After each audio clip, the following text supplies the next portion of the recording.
So tuberculosis ಹೇಗಾಗ್ಬೋದು? ಇದು basically ಮನುಷ್ಯನಿಂದ ಮನುಷ್ಯನ ಸಂಪರ್ಕದಿಂದನೇ ಆಗೋದು. ಸೊ ಒಬ್ಬ ವ್ಯಕ್ತಿ TB ಇರೋ ವ್ಯಕ್ತಿ ಅಂದರೆ ಪಲ್ಮನರಿ ಟ್ಯೂಬರ್ಕ್ಯುಲೋಸಿಸ್, ಯಾವ ವ್ಯಕ್ತಿಗೆ ಪಲ್ಮನರಿ ಅಂದರೆ ಲಂಗ್ಸಿಂದ TB ಇನ್ವಾಲ್ವ್ ಆಗುತ್ತೆ, ಆ ವ್ಯಕ್ತಿ ಕೆಮ್ತಾ ಹೋದ ಅಂತಂತಂದರೆ ಅವನ ಕೆಮ್ಮಿನ ಮೂಲಕ 1000 ಲಕ್ಷಗಟ್ಟಲೆ ಬ್ಯಾಸಿಲೈ ಅಂದರೆ TB ಉಂಟು ಮಾಡುವ ಅಣು ಹೊರಗಡೆ ಗಾಳಿಯಲ್ಲಿ ಬರುತ್ತೆ. ಆ ಗಾಳಿಯನ್ನು ಬೇರೆ ಒಬ್ಬ ವ್ಯಕ್ತಿ ಇನ್ಹೇಲ್ ಮಾಡಿದಾಗ TB ಬರೋ ಸಾಧ್ಯತೆ ಇದೆ. ಇದು ಒಂದು, and this is the most commonest. ಸರ್ವೇ ಸಾಮಾನ್ಯವಾಗಿ ಹೀಗೆ TB ಬರೋದು ಒಂದು. ಎರಡನೇದು, TB ಇಂದ ಕಲುಷಿತವಾದ ಆಹಾರವನ್ನು, ಹಾಲಿರ್ಬೋದು ಅಥವಾ ಕಲುಷಿತವಾದ ಆಹಾರ, ಹೇಗೋ ಬೈ ಮಿಸ್ಟೇಕ್ TBಯಿಂದ ಕಲುಷಿತ ಆಹಾರವನ್ನು ಹೊಟ್ಟೆಯಲ್ಲಿ ತಗೊಂಡಾಗ ಜಠರದ TB ಆಗೋ ಚಾನ್ಸು ಇರ್ತದೆ. ಬಟ್ ಇದು ಬಹಳ ಕಮ್ಮಿ. ಓಕೆ, ಇದಕ್ಕೆ ಅಬ್ಡಾಮಿನಲ್ ಟ್ಯೂಬರ್ಕ್ಯುಲೋಸಿಸ್ ಅಂತ ಹೇಳ್ತೀವಿ. ಹಾಗೆ ಬೇರೆ ಬೇರೆ ಟ್ಯೂಬರ್ಕ್ಯುಲೋಸಿಸ್ಸು ಬೇರೆ ಅಂಗಗಳಲ್ಲಿನೂ TB ಆಗೋ ಚಾನ್ಸಸ್ ಇದೆ, ಬಟ್ ಅವು ಬಹಳ ರೇರ್.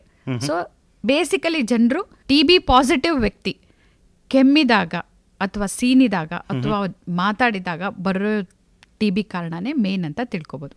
ಹೇಗಾಗುತ್ತೆ ಇದು ಅಂತಂದರೆ, ಈ ಥರ ವ್ಯಕ್ತಿ ಕ್ರೌಡೆಡ್ ಪ್ಲೇಸಸ್ಸಲ್ಲಿ, ಎಸ್ಪೆಷಲಿ ವೆಂಟಿಲೇಷನ್ ಕಡಿಮೆ ಇರೋ ಪ್ಲೇಸಸ್, ಅದಕ್ಕೆ ನಾನು ಸಿಟಿ ಬಸ್ ಆಯಿತು ಅಥವಾ ಸಿನಿಮಾ ಥಿಯೇಟರ್ಗಳಲ್ಲಾಯಿತು ಅಥವಾ ಜಾತ್ರೆಗಳಲ್ಲಾಯಿತು, ಇದೆಲ್ಲ ಕ್ರೌಡ್, ಜನನಿಬಿಡ, ಅಥವಾ ಗುಡಿಗಳಲ್ಲಿ ಜಾತ್ರೆ ಟೈಮಲ್ಲಿ, ಇದೆಲ್ಲ ಜನನಿಬಿಡ ಪ್ರದೇಶಗಳಲ್ಲಿ ಯಾವಾಗ ಕ್ರೌಡಿಂಗಲ್ಲಿ ಆ ವ್ಯಕ್ತಿ ಕೆಮ್ತಾನೆ, ಆವಾಗ ವೆಂಟಿಲೇಷನ್ ಆಗಲ್ಲ, ಕ್ರಾಸ್ ವೆಂಟಿಲೇಷನ್ ಆಗಲ್ಲ.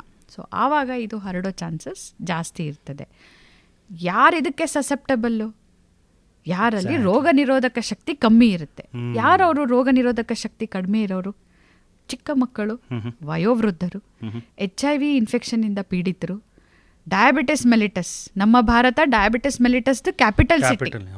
ಸೊ ಡಯಾಬಿಟಿಸ್ ಮೆಲಿಟಸ್ಸಿಂದ ಬಳಲ್ತಾ ಇರೋರು, ಅಂದರೆ ಶುಗರ್, ನಿಮ್ಮ ಭಾಷೆಯಲ್ಲಿ ಹೇಳಬೇಕಂದ್ರೆ ಶುಗರಿಂದ, ಅಥವಾ ಯಾವುದೋ ಕಾರಣಕ್ಕೆ ನಿಮಗೆ ಕೀಮೋಥೆರಪಿ, ಕ್ಯಾನ್ಸರ್ ಟ್ರೀಟ್ಮೆಂಟ್ ಪಡ್ಕೊಂಡಿರ್ಬೋದು, ಅಥವಾ ಇಮ್ಯುನೋಸಪ್ರೆಸೆಂಟ್ ಇದು ಸಂದುವಾತ ಸಮಸ್ಯೆಯಿಂದ ಇಮ್ಯುನೋಸಪ್ರೆಸೆಂಟ್ ಟ್ರೀಟ್ಮೆಂಟ್ ತೊಗೊತಿರ್ಬೋದು ನೀವು, ಸ್ಟಿರಾಯ್ಡ್ಸ್.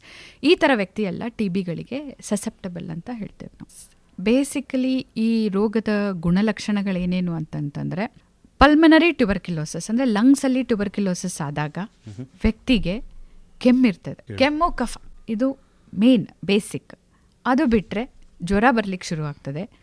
ಈ ಜ್ವರ ಇಡೀ ದಿವಸನೂ ಇರ್ಬೋದು, ಆದರೆ ಹೆಚ್ಚು ಸಂಜೆ ಆಗ್ತಿದ್ದಂಗೆ ಜ್ವರ ಹೆಚ್ಚಾಕೊಂಡು ಹೋಗ್ತದೆ. TBಯ ಫೀವರ್ ಅಲ್ಲ, ಇದು ಒಂಥರ ಲಕ್ಷಣ, ಇದು ಸಂಜೆ ಆಗ್ತಿದ್ದಂಗೆ ಜಾಸ್ತಿ ಆಗ್ತದೆ. ಓಕೆ, ಸೊ ಇದು ಒಂದು ಗುಣಲಕ್ಷಣ. ಇನ್ನು ಒಂದು, ಊಟ ಅಂದರೆ ಬೇಡ, ಹಸಿವೆ ಆಗಲ್ಲ, ಲಾಸ್ ಆಫ್ ಅಪಟೈಟ್ ಅಂತ ಹೇಳ್ತೀವಿ ಇದನ್ನು ನಾವು. ಸೊ ಹಸಿವು ಆಗಲ್ಲ, ಊಟ ಅಂದರೆ ಬೇಡ ಅನಿಸುತ್ತೆ. ಆಮೇಲೆ ತೂಕ ಕಡಿಮೆ ಆಗ್ಲಿಕ್ಕೆ ಶುರುವಾಗ್ತದೆ, ಸೊರಗಿ ಬಿಡ್ತಾನೆ ಮನುಷ್ಯ ದಿನೇ ದಿನೇ. ಇವು ಅತಿ ಸಾಮಾನ್ಯ ಗುಣಲಕ್ಷಣಗಳು. ಇನ್ನು ಕೆಲವೊಬ್ಬರಿಗೆ ಕೆಮ್ಮಿದಾಗ 1-2-3 ಹನಿ ರಕ್ತ ಕಾಣಿಸ್ಕೋಬೋದು, ಒಂದು ಸ್ವಲ್ಪ ಹೆಚ್ಚು ಕಾಣ್ಬೋದು, ಇದು ಒಂದು ಇಂಪಾರ್ಟೆಂಟ್ ಗುಣಲಕ್ಷಣ.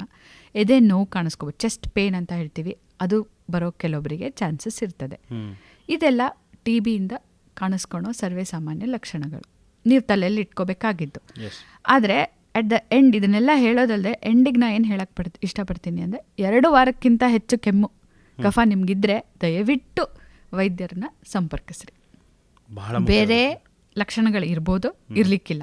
ಧ್ವನಿ ಧ್ವನಿ ಇದು ನಮ್ಮ ಧ್ವನಿ, ಕೇಳಿ ಕನಸು ನನಸದ ವೇಣು ಧ್ವನಿ.